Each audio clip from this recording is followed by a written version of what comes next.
It was Halloween night in Maple Hollow, a quiet town where nothing ever really happened until that year. The air was sharp with cold, carrying the smell of burnt pumpkin candles and fallen leaves. Porch lights blinked on one by one, each house glowing like its own tiny world of laughter and candy. But at the very end of Hawthorne Street, where the pavement cracked and the trees grew too close together, there stood a single house that never joined in. A slanted gray one-story home that everyone called the Dalloway House. It had been there longer than anyone could remember, older than the new streetlights, older than most of the neighbors. Nobody mowed its yard. The paint peeled in wide strips. The windows were so dirty that they looked black, like eyes that refused to blink. And yet that every Halloween night a single ceramic bowl appeared on its porch. No lights, no decorations, no sounds from inside. Just the bowl, centered perfectly beneath the porch light that never turned on, with a handwritten note taped above it. Take one.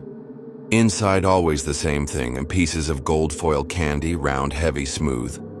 For years, neighborhood parents warned their kids to stay away from the Dalloway house. But kids are curious. And that year, so was Sophie Jensen. She was 9, the kind of kid who asked too many questions and didn't scare easily. Her family had just moved into Maple Hollow a few weeks before Halloween, and she'd already planned her entire route with 2 new friends, Maya and Eli. They wore matching costumes, all skeletons painted white on black fabric, faces glowing with phosphorescent paint.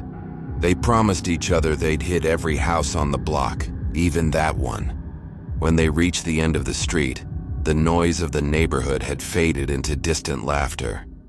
The only sound was wind through dry leaves and the faint rattle of a loose shutter on the Dalloway porch. "There it is," Maya whispered. The bowl sat exactly where people said it would, in the center of the porch, perfectly still, perfectly clean, as if someone had just placed it there. The candies inside caught what little moonlight there was, gleaming like gold coins. "Should we?" Eli asked. Sophie hesitated. The house seemed to lean toward them like it was listening. "Come on," she said, finally forcing a grin. "We can't skip it. We said every house." They climbed the porch steps, the wood creaking under their feet. The sign above the bowl was written in large, uneven letters. The paper was yellowed, edges curling. Eli reached in first, grabbing a piece. "Weird candy," he muttered. "It's warm." Sophie laughed nervously. "That's impossible."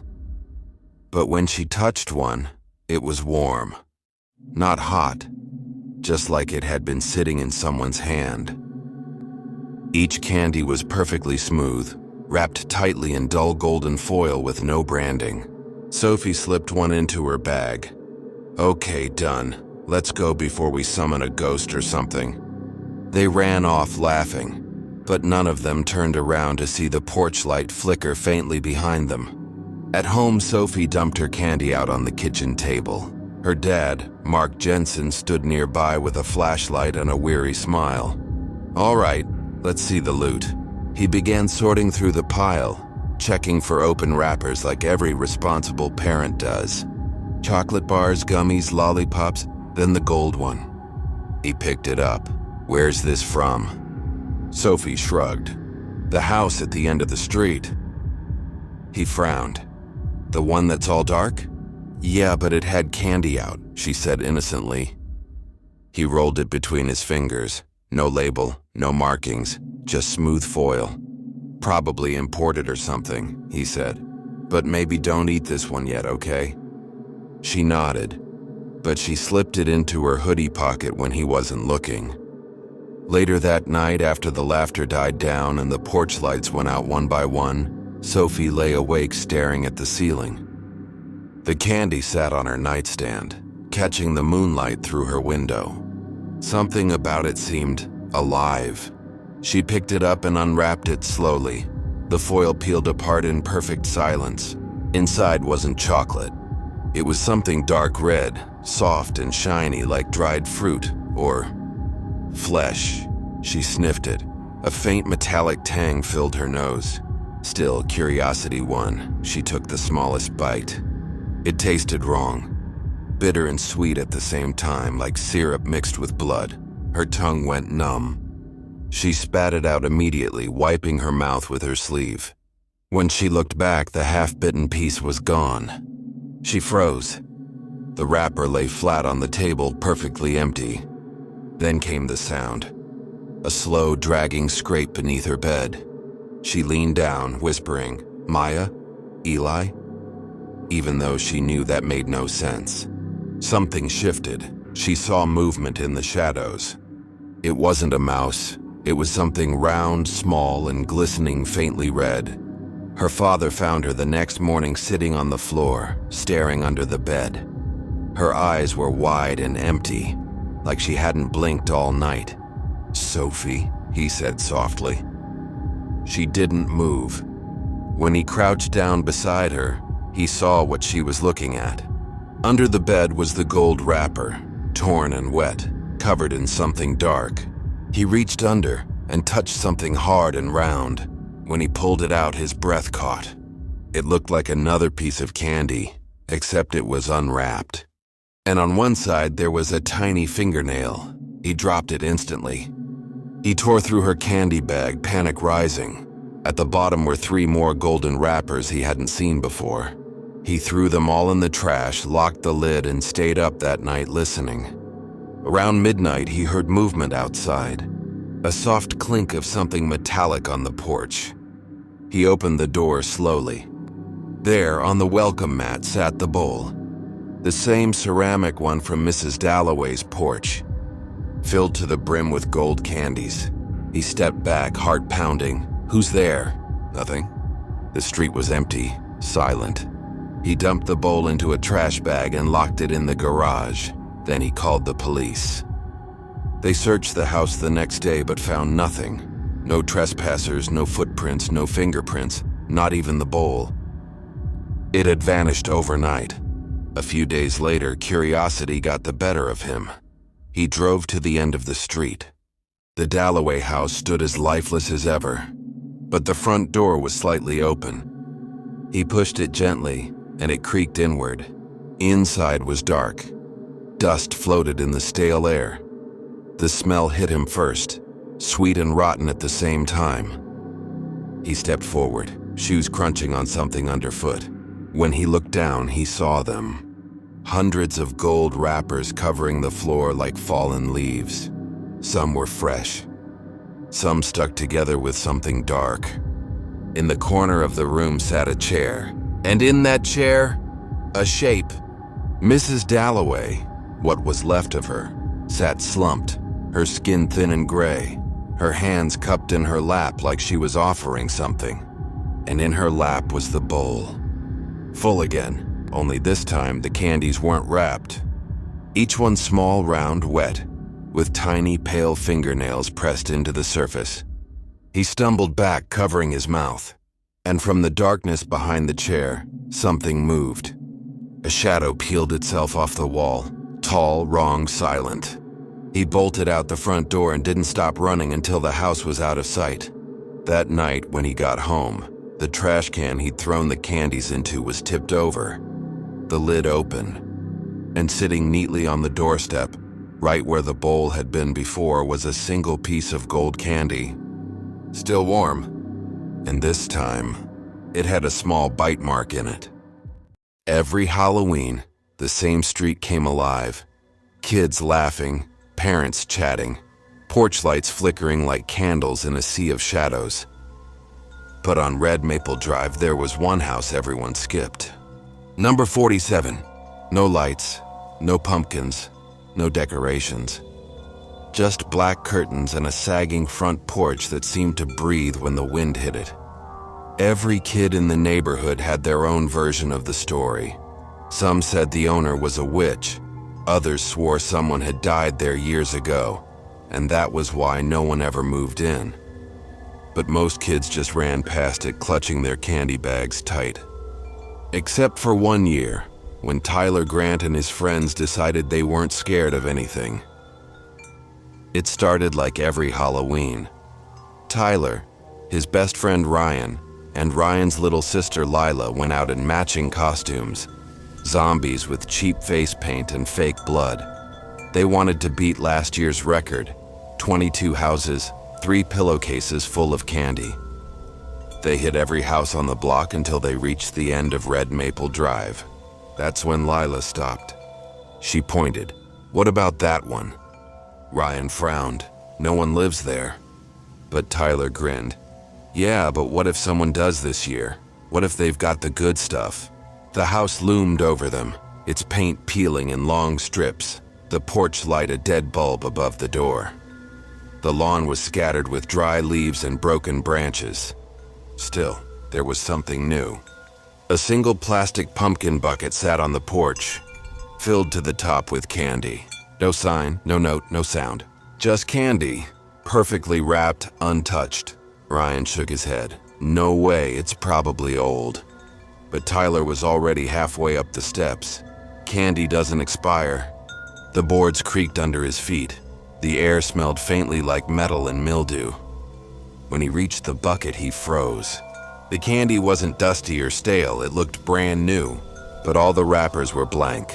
Shiny silver with no logo, no name, just smooth paper crinkling softly in the wind. He picked one up. It was heavier than it looked. Behind him, Ryan whispered, "Tyler, come on, let's go." But Tyler grinned.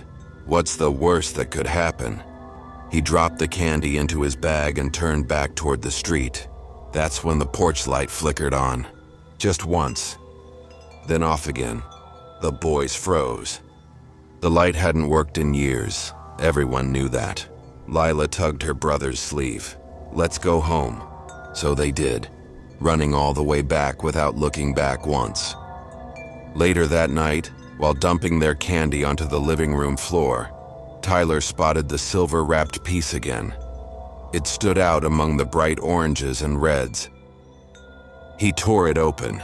Inside wasn't chocolate. It was black. At first he thought it was a joke, licorice maybe. But when he sniffed it, it didn't smell like candy.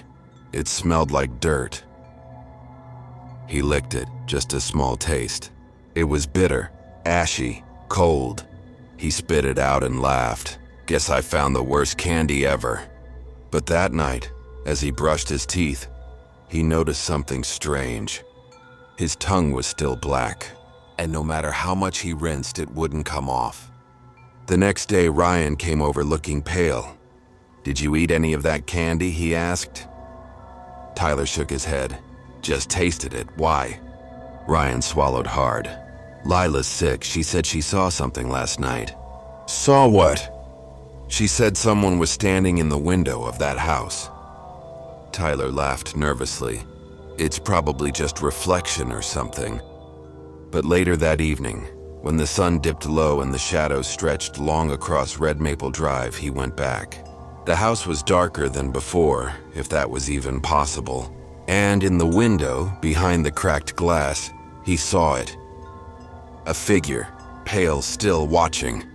He froze. And then the porch light flicked on again. Only this time it stayed on, and the door creaked open. He should have run, but curiosity, or something else, pulled him forward. The air grew colder the closer he got. The wind stopped completely, and the night went quiet. No laughter, no cars, no wind chimes. When he stepped onto the porch, the boards didn't creak this time. The plastic pumpkin was gone. In its place was his candy bag, the one he'd carried last night, except it was empty. Every wrapper gone. He turned around, heart pounding. "Ryan?" he called softly. Nothing. Then a sound from inside. Slow, deliberate footsteps. He took one step backward. Then another. The footsteps grew louder. A shape appeared in the doorway, tall, wrapped in shadow, but human. And in its hand, it held something shiny. The same silver candy wrapper. The figure raised its other hand and waved, a slow, almost friendly motion. Then it dropped the wrapper. When it hit the ground, it wasn't candy inside. It was a finger. Small, child-sized. Tyler ran. He didn't stop until he reached the end of the street, gasping for air. When he looked back, the porch light flickered twice and went out for good. The next morning, police found his candy bag again. This time, it wasn't empty. Inside were 5 pieces of candy, silver-wrapped, identical, stacked neatly.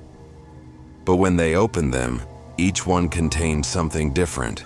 A tooth, a fingernail, a piece of fabric from a small Halloween costume, a strip of skin, and a black candy, identical to the one Tyler had eaten. The police sealed the house after that. No one was ever found inside. No one ever moved in again. But every year since, the same thing happens on Halloween night. The porch light flickers, and a single plastic pumpkin bucket appears full of candy. Blank silver wrappers. If you take one, they say you'll never taste it right away, but eventually, you'll wake up in the middle of the night with something in your mouth. Something cold, something that tastes like dirt. In 2013, my wife and I bought our first home, a cozy 2-story in a quiet cul-de-sac outside Eugene, Oregon. It was the kind of place where mailboxes still had flags, neighbors waved from their driveways, and Halloween was a serious tradition. That fall, our daughter Emily had just turned 5. She was the kind of kid who loved everything spooky, not scary, spooky. Skeleton pajamas, singing pumpkins, hocus pocus on repeat. She had chosen her costume months in advance, a red and black witch dress with a sparkly hat and a little toy broom that lit up at the handle. It was our first Halloween in that house, and we were excited. We carved pumpkins, strung up orange lights, and filled 2 giant plastic cauldrons with candy. My wife even stitched a custom sign for the porch. Take one, be kind, ghosts are watching. That night, Emily, my wife, and I set out through the neighborhood, trick-or-treating as a family. We walked a few blocks, waving to neighbors and commenting on costumes. It was wholesome, lively, and full of laughter. Emily darted from door to door while we followed behind, snapping photos.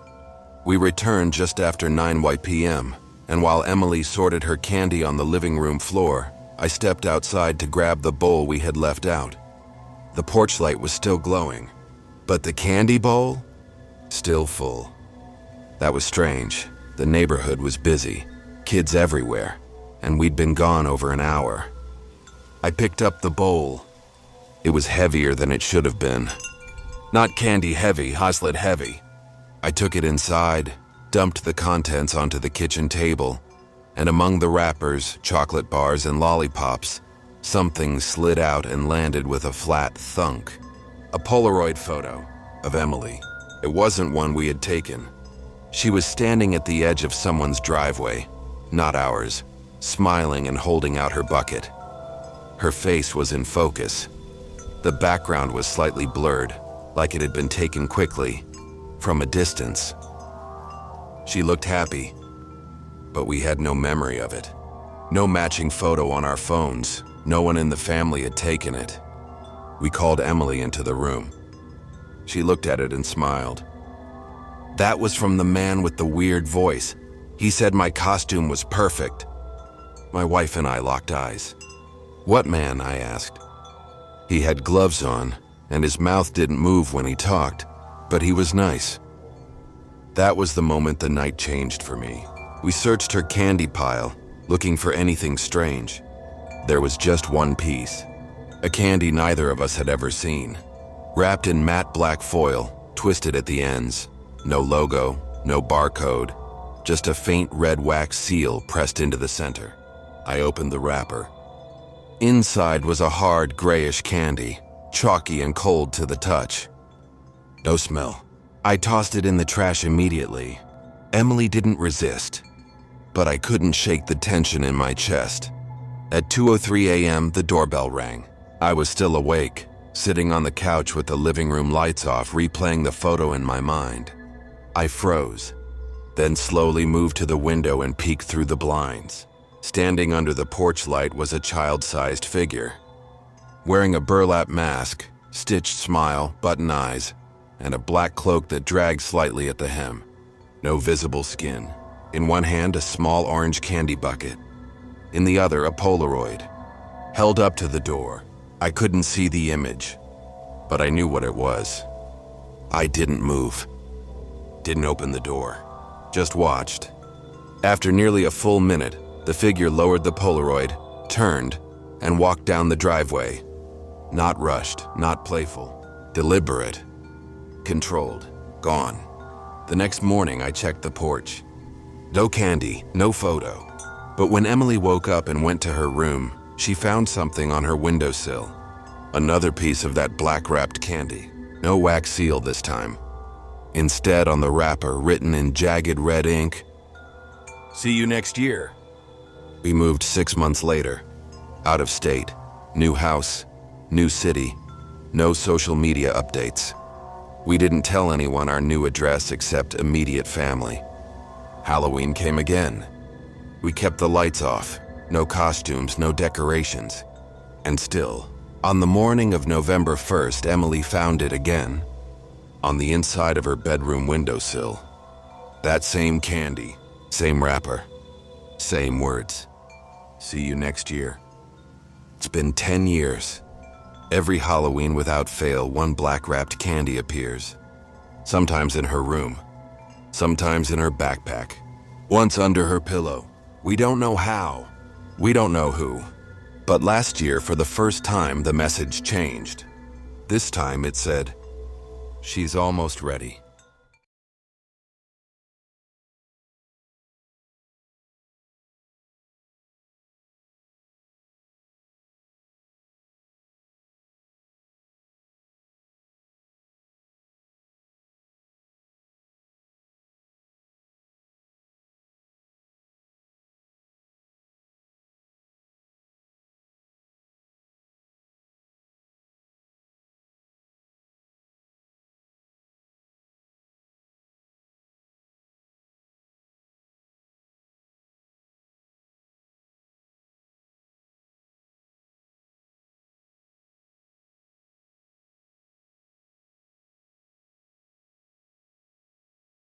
It was Halloween night, and the Patterson house was finally quiet. No more knocks, no more doorbells, just the faint rustle of wind through the dry oak branches outside. Jamie and Claire Patterson had spent the evening handing out candy to dozens of kids. Their porch light had been flickering all night. Probably a bad bulb, but it added to the Halloween vibe. By 10:30 p.m., most of the houses on Cedar Grove Lane had gone dark. Parents tucked their kids in, teens disappeared to after-parties, and the quiet suburban streets slipped into silence. That's when the first knock came. But not on the door, on the window. 3 soft taps. Jamie turned from the couch, frowning. The sound came from the living room window, the one that faced the front yard. He stood and looked outside. Nothing. Just their jack-o'-lantern glowing faintly on the porch, its carved grin half melted from the heat of the candle inside. He shrugged it off. "Probably branches," he muttered, sitting back down. 2 minutes later, tap, tap, tap. This time louder, sharper. Claire looked up from her phone. "Did you hear that?" He nodded. "Yeah." He grabbed the flashlight from the side table and approached the window. The blinds were half open, the glass fogged from the warmth inside. He wiped a clear spot with his sleeve and aimed the light out. That's when he saw it. A small figure, about the height of a child, standing perfectly still at the end of the porch. The flashlight's beam caught the edge of a plastic mask, shiny white with hollow black eyes. "A trick-or-treater." Jamie exhaled in relief and opened the door. "Hey, sorry, kid, we're out of candy. Come back next year." The figure didn't move. He stepped onto the porch, the cold air biting against his skin. "Hey? You lost or something?" Still nothing. Then, very slowly, the child turned its head toward him, stiff, mechanical. The porch light flickered once. When it came back on, the figure was gone. He stood frozen for a moment, scanning the yard. Nothing but fog and fallen leaves. When he came back inside, Claire was pale. "Jamie," she whispered, "he's still there." He turned to the window. The mask was pressed against the glass, two hollow black eyes staring straight in. Jamie dropped the flashlight. "What the hell?" He rushed to the door and flung it open. But the porch was empty again. The only thing left behind was a small orange candy bag sitting on the welcome mat. He picked it up. It was empty but warm to the touch. He called out into the darkness, "Who's out there?" No answer. But as he stood there, he could feel it, like something was watching from the tree line beyond the yard. He closed the door, locked it, and turned off the lights. At 11:17 p.m., the knock started again. Every window in the house. Tap, tap, tap. Kitchen, hallway, bedroom. It moved around the house, circling slowly. Claire was shaking. "Jamie, call the police." He dialed, but the line crackled with static. The lights flickered. The house grew cold. And from outside, through the window nearest the front door, a soft child's voice whispered, "Trick or treat." Jamie froze. "Did you hear that?" Claire nodded, tears in her eyes. They stayed completely still. Then the doorknob started to turn. Back and forth, slowly, gently. Jamie shouted, "Go away, I'm calling the police!" Silence. Then, from upstairs, another sound. A window sliding open. Jamie ran up the stairs two at a time, his heart pounding. He reached their bedroom, window still shut. But from the guest room, the air was colder. He flicked on the light. The curtains were fluttering. The window was open just a few inches. And beneath it, muddy footprints. Small. Bare. He followed the trail out into the hallway. It led down the stairs. Claire was standing frozen at the base, staring toward the living room. "Jamie," she whispered. He looked. The candy bag was back, sitting on the coffee table. Full now. The same gold foil candies he'd seen earlier that night. He reached for one, unwrapped it. Inside wasn't chocolate, it was wet, sticky, red. Something small and human-shaped pressed against the foil. A fingertip. He dropped it instantly. The front window fogged over suddenly, as if someone had breathed against it from outside. Slowly, letters began to form in the mist. "Let me in!" Jamie grabbed Claire's arm and ran for the back door. It wouldn't open. He slammed it again and again. "Come on!" The whisper came again, closer this time, right behind them. "Trick or treat." They turned. The child in the mask stood at the end of the hallway, silent, unmoving. The mask's hollow eyes caught the faint light from the living room. In one hand it held a candy bag, in the other, something that dripped. The figure took a single step forward. Jamie shouted, "What do you want?" The voice that answered wasn't a child's anymore. "You took mine." It raised its hand. The candy bag dropped to the floor, spilling out dozens of tiny glistening pieces. Not candy. Teeth. The lights went out. When they came back, the hallway was empty. The police arrived 20 minutes later after a neighbor reported hearing screams. They found the house locked from the inside. The Pattersons were gone, but on the coffee table sat two small trick-or-treat bags, perfectly folded, each one filled to the brim with gold foil candies, still warm. And through the window, faintly visible in the reflection of the glass, was a small mask, white, blank, and smiling. Halloween night was supposed to be perfect. The Green family, Ethan, his wife Mara, and their two kids, Oliver and Lucy, had moved into the new neighborhood only 2 weeks earlier. The houses were neat, the lawns trimmed, and everyone had been friendly enough. Ethan wanted to make this Halloween special. He'd taken time off work, decorated the front yard with fake cobwebs, pumpkins, and a motion sensor witch that shrieked every time someone walked past. The kids had begged to go trick-or-treating just a bit farther this year. Down the next block, Lucy said. There was supposed to be a cul-de-sac behind the park where the houses gave the best candy. Mara hesitated. We haven't been that way before. Let's stay on our side tonight. But Ethan, ever the optimist, laughed. It's a neighborhood, not a haunted forest. So at 8:30 p.m. they went.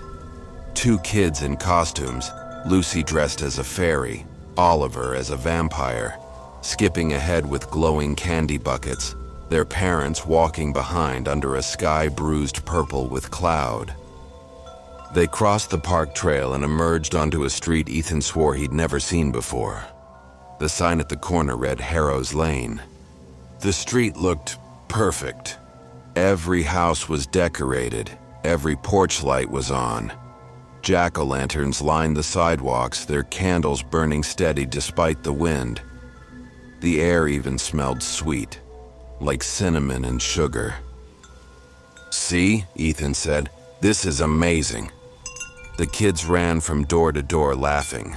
At each house they came back with full handfuls of candy, the good kind, not cheap chocolate. Mara smiled faintly. Strange that nobody mentioned this street before. Ethan shrugged, probably part of the new extension.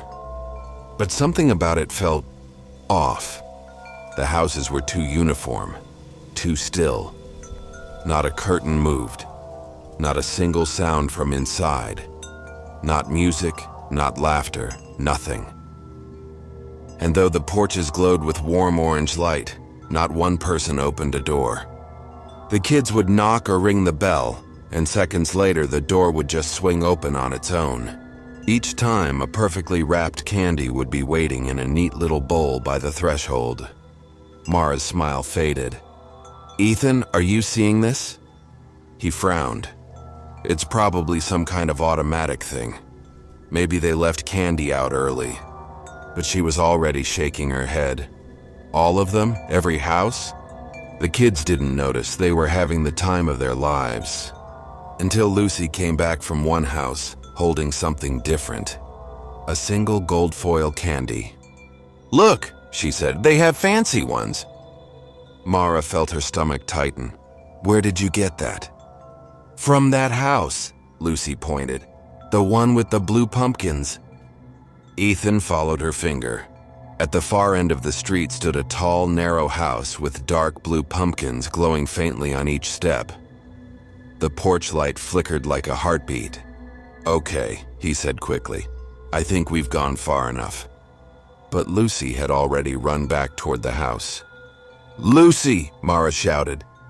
The girl stopped halfway up the path, her small silhouette framed by the orange fog. The door opened before she even knocked. A long, slow creak, like an invitation. Ethan ran forward, but by the time he reached the porch, Lucy was gone. Lucy? His voice echoed inside the empty doorway. No answer. He stepped inside, flashlight in hand. The house was dark, silent except for the faint sound of wind moving through the hallways. The wallpaper was peeling. The air was heavy with dust and the faint scent of rot. Lucy? He turned a corner and froze. In the middle of the living room was a bowl of gold foil candies, identical to the one Lucy had shown them. And sitting on top of the pile was her fairy wand. He shouted for Mara. She ran in with Oliver, trembling. She's not here, Ethan said. His voice cracked. She was right here. Oliver tugged at his sleeve. Dad! Ethan looked down. The boy was pointing toward the front door. Outside, through the dusty window, they could see the street, except it wasn't the same. The houses were gone. In their place were rows of empty lots and dead trees. The streetlights flickered in long stretches of darkness, and the sign at the corner no longer said Harrow's Lane. It said Dead End. They ran outside, screaming Lucy's name, but the road just kept going. Longer than before, stretching into a fog that swallowed everything beyond a few houses. Ethan turned back toward the blue pumpkin porch. The door was closed now. And on the steps, the candy bowl had been replaced with something else, a small plastic pumpkin bucket. Inside it were two things, Lucy's wand and a child's tooth. They called the police. Officers searched for hours but found nothing. No trace of the girl, no records of a Harrow's Lane anywhere near the neighborhood. When Ethan drove back the next morning, the park trail ended in a wall of trees. There was no turn, no street, no sign. Just forest. He walked in circles until he came across something glinting in the dirt. A gold wrapper, torn, and printed faintly on the inside, words too small to have been seen before.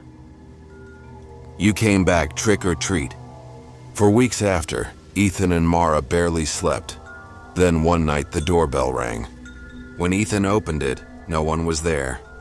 But on the porch sat a small bucket full of gold candies. He stared at it, trembling. "Don't touch it," Mara whispered. But one of them began to move. Slowly the foil rippled, and a faint giggle came from inside the bucket. Then a tiny voice. "Daddy, I saved you one." The police later found the house empty. No sign of Ethan, Mara, or Oliver. But on the doorstep, there were 3 small trick-or-treat buckets. One pink, one red, one blue. Each filled to the brim with golden candies, still warm. And the wrappers, each one printed with a different name. Lucy. Mara. Ethan. If you made it this far, thank you for spending your night with us. If these stories gave you chills, there's plenty more waiting. Don't forget to subscribe to Night Fear Stories for new terrifying tales every single night. Sleep well, if you can.